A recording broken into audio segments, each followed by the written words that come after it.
Hello, how are you, everybody? Today I want to share with you all about the only corona-free country in the world, Tanzania. I'm Heradu Simbeyela. I live in Tanzania. I'm a missionary here in Tanzania, and also I'm from Tanzania. So Tanzania is an African country located at eastern part of Africa, surrounded by Kenya, Uganda, Burundi, Rwanda, Congo DRC, Zambia, Malawi, Mozambique, and it borders with the Indian Ocean by eastern side. Tanzania is formed by the union of two countries, Tanganyika and the islands of Zanzibar, since April of 1964. The actual president of Tanzania is Dr. John Pombe Magufuli. In March of 2020, coronavirus was confirmed to have reached Tanzania. Until May 14, 2020, the national record was 509 cases that were positive and 21 deaths. After that, the government decided to change the way of treating the coronavirus issues. And this is what brought changes and makes Tanzania a hero against COVID-19. The president called attention the authorities not to report cases of COVID-19 after alleging that the laboratories were returning false positive results. This is because the results from papaya, from goat, and other non-human samples tested positive for COVID-19 too.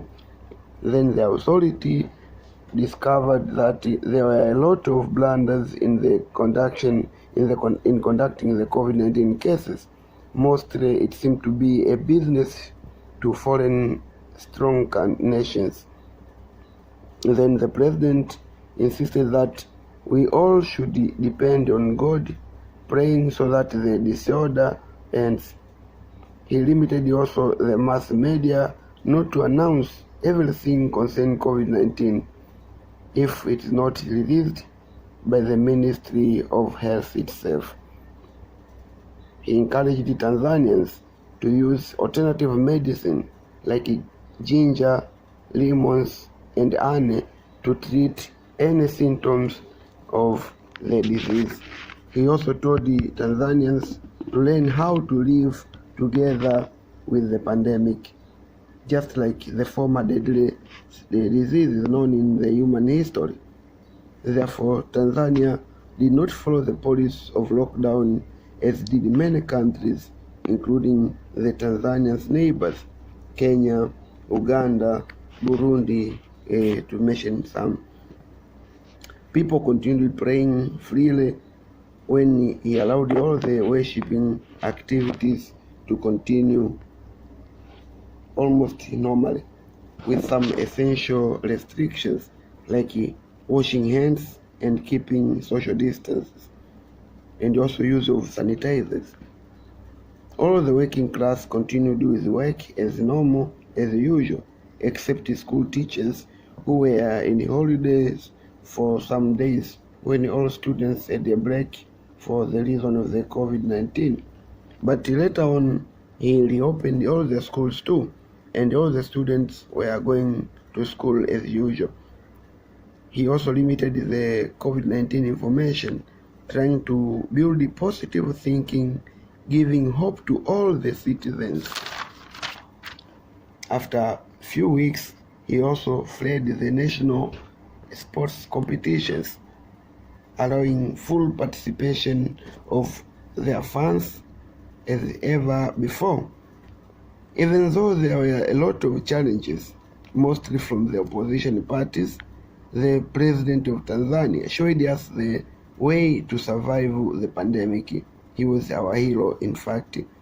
Today, Tanzania continues to be the only COVID-free country in the world. although there are some few cases that happens, maybe one person or three are sick with the symptoms of COVID-19 and they are immediately treated well and they are released. Just as I said that we have to learn how to live with the disease. So Tanzania is doing that right now. Therefore, for this reason, I've learned a lot of things. First of all, COVID-19 is a serious disease. However, it's not the most deadly one.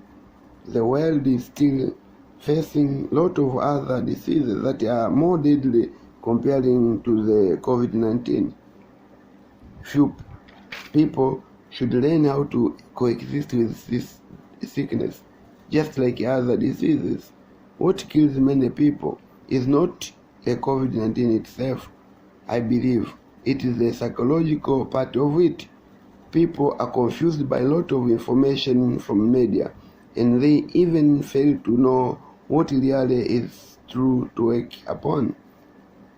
Then coronavirus disease can be well treated and prevented by alternative medicines at home, like ginger tea, lemon, and other herbal tea substances. Make a custom of using hot drinks to fight the pandemic. Living positively can also help you to combat the pandemic, knowing that only a few % of the COVID-19 victims lose their life. A lot of people do recover. Should give you a positive posture over the disease. Learn how to live with it. Then one thing that is most important is a prayer. Prayer is the essential part of human life. For the first time in real life, I saw that a pandemic hit the so-considered important people of the world, like the President of the United States of America, the Prime Minister of one of the European countries, among others. So God wants to say something to humanity. Prayer is significantly important. In Tanzania, the president called for the national prayers to end COVID-19. In fact, it worked. Today in Tanzania, we are all free. We don't use masks. We don't observe social distance.